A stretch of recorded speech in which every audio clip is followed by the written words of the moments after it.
Hi muckers! Welcome back to my YouTube channel. I'm so excited. I just ordered a Domino's and the tracker is keeping me updated and I am just so excited to eat it.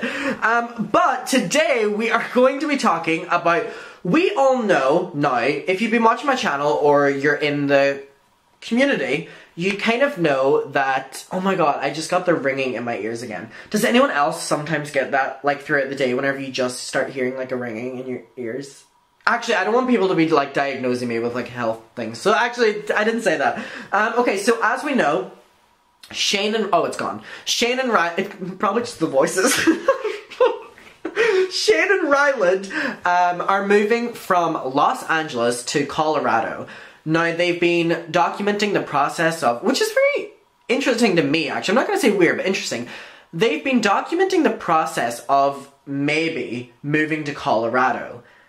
And they were documenting it from, like, them talking about getting a new house, them visiting the new house, but they're like, we don't know if we're gonna get it, like, we're not sure, maybe we're not gonna buy it, and then they're like, oh, the final part is we bought it and we're moved.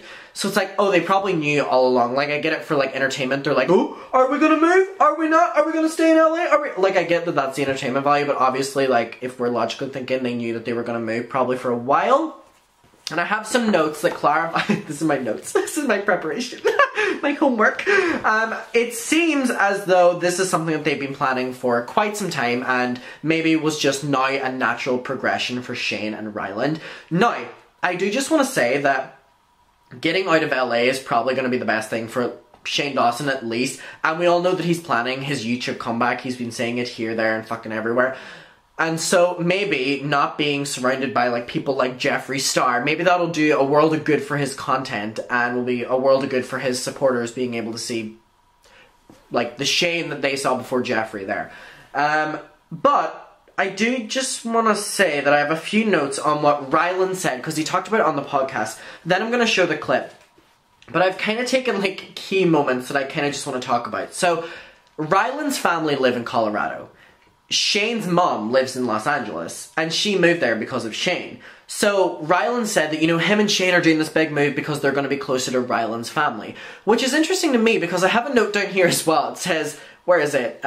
Shane's mom. Because I'm like, they're doing a lot, like an awful lot, for Ryland's family. And, I mean, we haven't been told anything, and I've been keeping updated for the most part, that Teresa, Shane's mother, is probably going to stay in LA. I mean, would they not move her to Colorado as well? Like, I don't know. I mean, if she wants to, but, like, a lot of what we're seeing here is, like, Ryland, Ryland, Ryland. And, I mean, I guess that's just how their relationship works, but it very much so seems like they're doing an awful lot and changing an awful lot of their life to kind of accommodate to Ryland's family. But that may make sense because it's probably going to be inevitable that Morgan, Ryland Adams' sister, is Shane and Ryland's surrogate. So they're, you know, trying to, like, just be one unit, I guess, all the time with their family. I don't know. Then Ryland says how he just knows now that he needs kids. So there's been a conversation at hand of whether Ryland and Shane are going to start looking for kids. Not looking for kids, it's not like fucking Toys R Us buying them. But surrogacy or adoption anytime soon. So this is what Ryland said when talking about the progression of his life now leading him to this moment. He said that he was leading up to, like, all of his life. When I'm 40, I know that I'll have my own talk show and that'll be it. But now I have the podcast. So it's very interesting because Ryland was saying that this was his career moment, that he wanted to, you know, by the time he's 40, have his own talk show. But y'all, he has a podcast now that he fucking funds himself. So that's on the same level, I guess. But no, I don't even mean that in a shady way. But what he did say was, he was like, that was his career moment, and now he feels like he has that with a podcast, which, I mean, is, like, interesting, I guess, because, I mean, we could all have a podcast, but hey, who's to take that away from him? No one. So, he said that he now feels he can move on. So, they're just waiting for that moment. Talk show or podcast. Then you'll have children. Then he goes on to say that, wow, my writing is awful, says having kids will fulfill him. So, I don't know if that speaks for Shane too, but he seems very passionate about this. And that was very surprising to me because Ryland, in the most respectful way, always seemed like someone who cares an awful lot about himself. So, like, normally those people, like, don't translate well to having children, but... then he goes into talking about that deep introspective talks and analogies that he's been doing about his own life have kind of led him to realizing that he wants to be a father now, and that Shane and him should be parents now. This is the best moment for them. Okay. Then he talks that... God, my writing is awful. Then he wants to quarantine. He wants to caffeine. He wants to campfire. I don't know what this says. He wants to... okay, I don't know what that means. I don't know if that's... He wants to can lime. He wants to some canned ham. I don't know. I wrote this 5 minutes ago. Oh, he wants to continue. There's the next line. He wants to continue his family tradition. So he wants to move back and do all that. Okay. And then he says it's the circle of life. And he says it in the most serious way possible. And then he says that he needs to, for his own fulfillment. Then I wrote down again about Shane's mum, because I'm like, are they just leaving Teresa in Los Angeles? She coming with them? And he says that on his deathbed, the thing that's going to matter to him, Ryland Adams, the most, is not the makeup, is not the Jeffree Star palette, is not the Alien palette, is not the conspiracy palette, is not the money, is not the fame, is not the anything. It's going to be having children. So he's like very passionate about having children. And then he says that this core drive, that's what it is. God, I'll be a horrible presenter. I actually studied that in media school and I was awful at it too. Okay, so he said that his core drive was his career, but now it's having kids. So again, we're seeing a theme here that he's very passionate about having children. And they said that this was just his soulful delivery and soulful, like, incitement that he was having. So, let's look at the clip now that you've heard, kind of my initial points on what I took from this. But let's hear what you take from it. Let's go on. Times of crisis. So me moving to Colorado, let's play the game. Why do you want to move to Colorado? To be closer to family, honestly. So it says, and why do you want to be closer to your family? Because I want to raise a family of my own. And why do you want to raise a family of your own? Because I think that will be fulfilling to me, knowing what my family means to me. And I think my priorities have shifted. I'm surprised he's a family-oriented person. I didn't get them vibes. I always had an envision for my career being like, oh, when I'm 40, I'll have a talk show. Mm-hmm. But now I think, like, I can have a podcast. Woo! I have the luxury of working from home. Mm-hmm. So it's like, why would I not be an optimal happiness? And why do you feel that you will be fulfilled by making your own family? Okay, this back and forth between Lizzie and Ryland, kind of living for it in this episode, I have to say. Kind of living for it. It seems almost like passive-aggressive, like, why? Explain it. Honestly, this is the most excited we've ever seen them. This is the most, like, perky we've ever seen them both. Normally it's the podcast and, you know, we'll talk about, you know, our money and the fact that you don't have any money, Lizzie, and, you know, we'll talk about, you know, that this is my podcast and, you know, you're here too. And now we're getting excitement.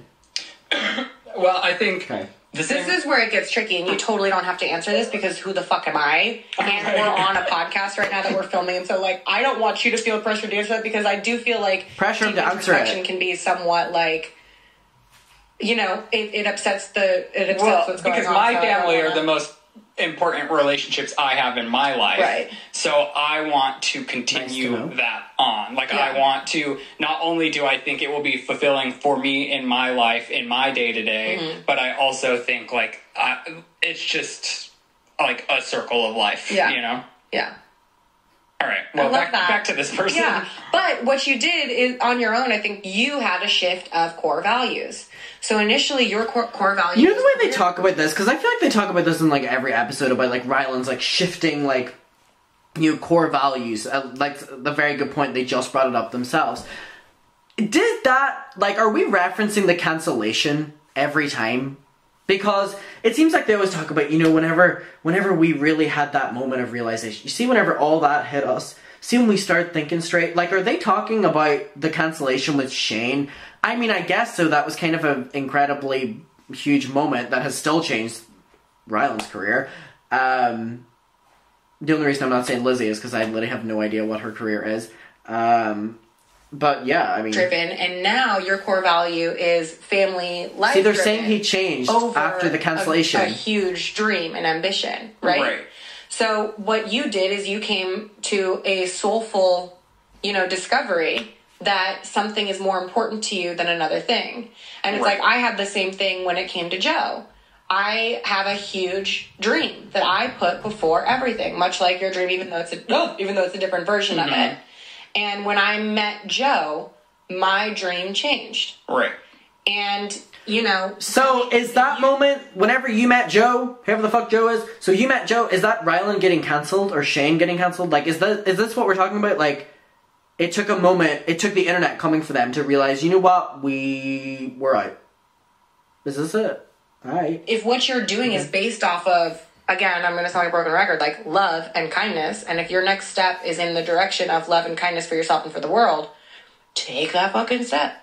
Well, I just think I've realized, like, I've been lucky enough to taste what I think is a good amount of success, and I think what I'll remember more when I'm on my deathbed is my day-to-day of, like, having a family. Like, oh my gosh, this video got this, or I got this milestone, and so it's like, it is exactly what you're talking about. Yeah. And all I ask is a guest house for me to inhabit. Well, yes. And a room for Chris. This is very interesting to me because it definitely seems that Ryland has had a complete 180 of his personality. You know, Ryland went from someone who, like, overtly talked about how much he likes the glitz and glam and money in LA and all like this, and now we're, like, having this family-oriented sim.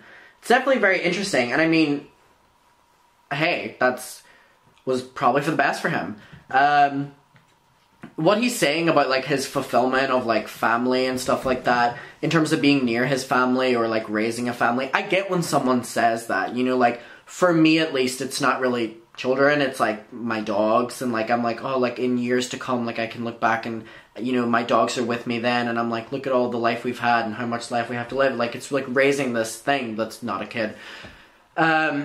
So, I mean, I get it from that point of view. I mean, you know, people are obviously calling out that it's a bit uncomfortable, the topic of, you know, Shane and Ryland having children for some people because of the content involving minors that, you know, was resurfaced about Shane that was never fully addressed. So people never will kind of have peace with it because they don't feel that comfortable with how it was ended or addressed or whatever. I mean, it's definitely very interesting, and I mean, they're talking about it a lot, like kids recently, and they kind of talked about moving a lot, and now it's happening, so I mean, probably in a couple months we can expect some sort of movement on that, and maybe that'll be some sort of something that Shane works on coming back to YouTube. Actually, I'm literally begging that isn't the case, though, because I'm so against family channels as it is, and just Shane Dawson becoming a family channel is, like, evil of all evils. But, I mean, hey, let's talk about it below. Thank you for watching. Stay safe, stay well, drink some water, and, yeah, bye.